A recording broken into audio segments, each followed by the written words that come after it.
You correctly described a 1023. When Senator Grassley first raised this issue, after the whistleblower came to him, the FBI wouldn't even acknowledge there was a 1023. Then the story changed. There was a 1023, but you can't see it. Yeah. Then the story changed. Okay, you can see the 1023, but we're going to heavily redact it. I suppose they didn't know Senator Grassley had seen the original document, but he knew what they redacted, which were the allegations about the tapes. And now his Attorney General has this information, which some have alleged shows a $5 million bribe to the President of the United States, Joe Biden. Attorney General Barr has this information before the election, and we didn't hear about it. What does that tell you? Was it a cover-up by Barr? For what purpose?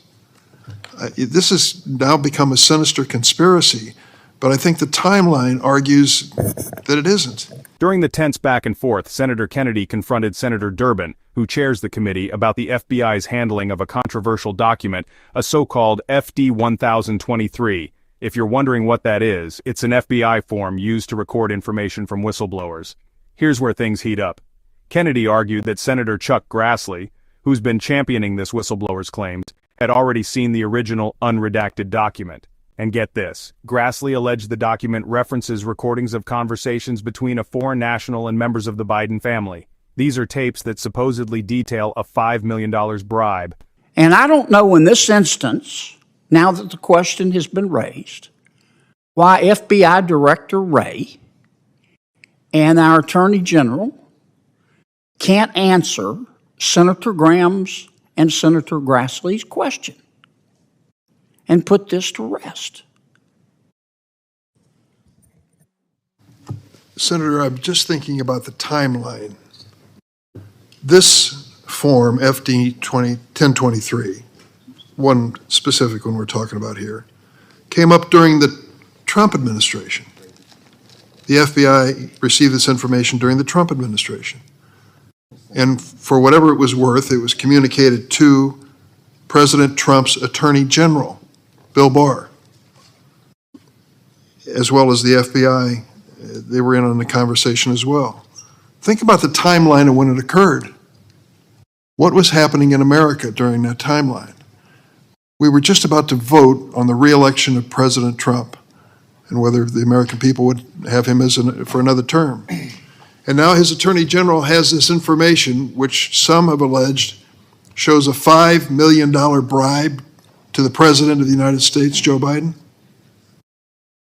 Attorney General Barr has this information before the election, and we didn't hear about it. What does that tell you? Was it a cover-up by Barr? For what purpose? This has now become a sinister conspiracy, but I think the timeline argues that it isn't, that there was disclosure and obviously lack of credibility in this FD 1023. Meanwhile, David Weiss is still hot on the case years ago in Delaware as the U.S. Attorney of Hunter Biden.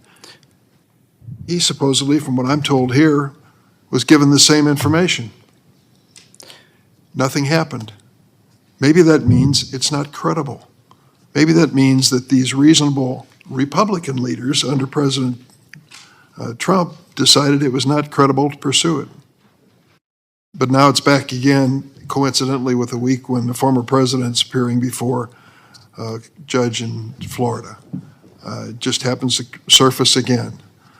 I think I'd like to have the question answered that Senator Graham asked, but I think the circumstances suggest that if there was a smoking gun here, some members of the Trump administration would have brought it forward long before now.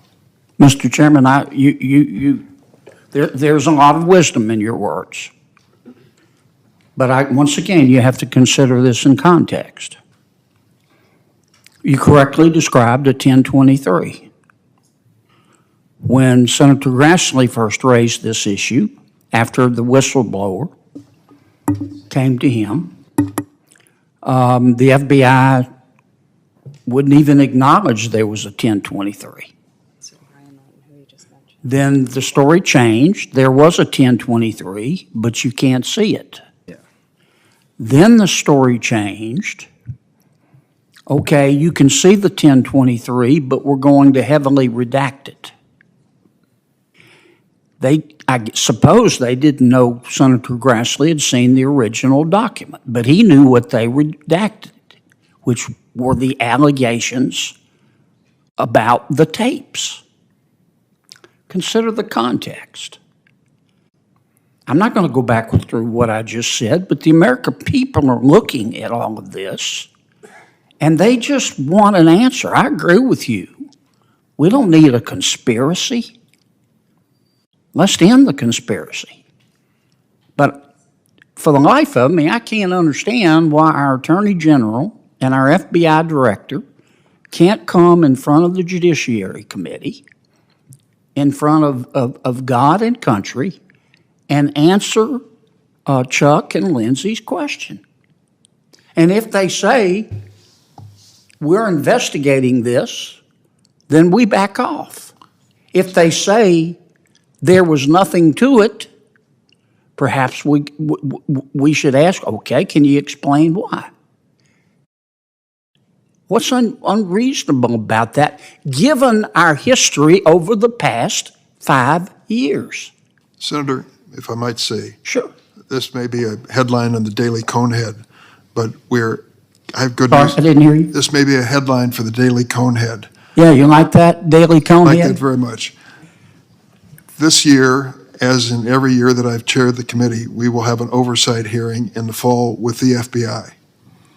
And we will have an oversight hearing with the appropriate agencies that we're responsible to oversee. So you said bring the FBI in, we're going to. If I may, Mr. Chairman, it's not quite. The real story here isn't just the allegations, it's the clash of leadership styles. Kennedy's fiery rhetoric, calling for God and country accountability, versus Durbin's methodical approach to committee processes. It's the kind of dynamic that makes these hearings must-watch political theater. But let's be real, beneath the drama lies a serious question. Are the American people getting the transparency they deserve? Let's zoom out for a second. Whether or not you believe the whistleblower's claims, this moment speaks to a larger issue: trust in our institutions. When stories like this surface with allegations of bribes and hidden evidence, it chips away at public confidence. And when politicians clash like this, it raises even more questions about what's being done to restore faith in the system. So, where do we go from here? The FBI's fall oversight hearing will be crucial, but will it provide the answers Americans are demanding? Time will tell. For now, the Kennedy-Durbin clash reminds us just how high the stakes are.